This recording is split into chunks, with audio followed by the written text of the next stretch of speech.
I'm talking to Steve here from Jagex. Steve, so tell us a little bit about the game for maybe those people that aren't really familiar with it. Okay, so it's really probably the first and only Transformers MMO.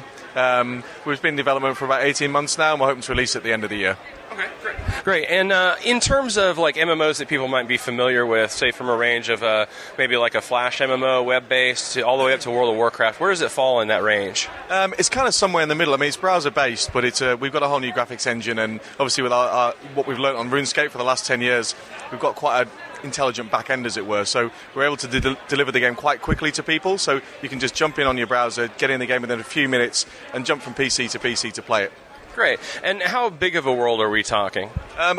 Initially, it's going to be quite limited. I mean, it's not going to be tiny, but it's going to be. We want to be able to expand in the future. We don't want to give everybody everything at once. So it's loosely based on the Prime continuity. So if you think Prime, you've probably got a good idea of where we're going to be going. Okay. I know one thing a lot of players like is, of course, customization, individualism. That's a big part of MMOs.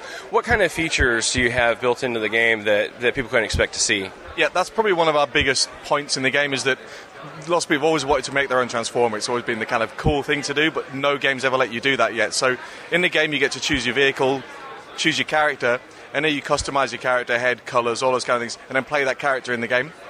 Okay, great. So as you're playing along, do you pick up add-ons like armor or equipment? I mean, how much customization and add-on goes further into the game?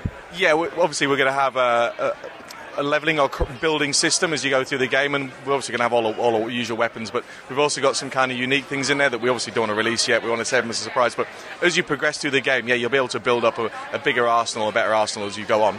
And what are some of the base archetypes? You know, most MMOs have like brawlers or shooters or tanks, those kinds of things. What do you have in your game? At the last show we announced the Brawler, who's the big kind of bulkhead kind of character. The others were yet to announce, but we've got 5 classes in the game, so if you think kind of what most games have, you're probably on a good line.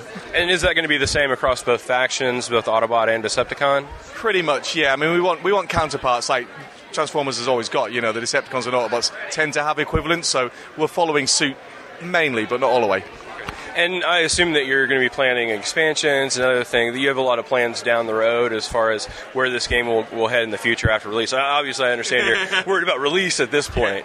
Yeah, definitely. I mean, there's been 11,000 Transformers over the past 25 years, and numerous planets and locations have gone to. We want to use as much of that as possible to expand and give players what they want, but give it in a kind of a fun, good, decent way, so it's not everything at once, because you know people want to grow and build.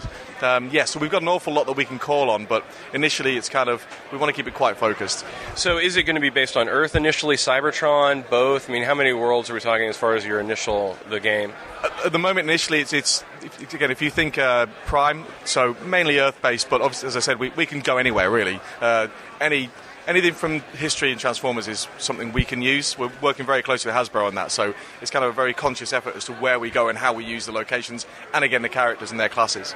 Excellent. And when are you looking at launch again? When are you expecting to have it up? We're aiming for the end of the year, so hopefully before Christmas, but you know how things can move around sometimes. Okay, great. Brian, do you have any questions? Okay, great. Well, Steve, thank you so much for talking to us, and we'll be looking forward to seeing the game. Awesome. We're good to see you playing it. Thank you.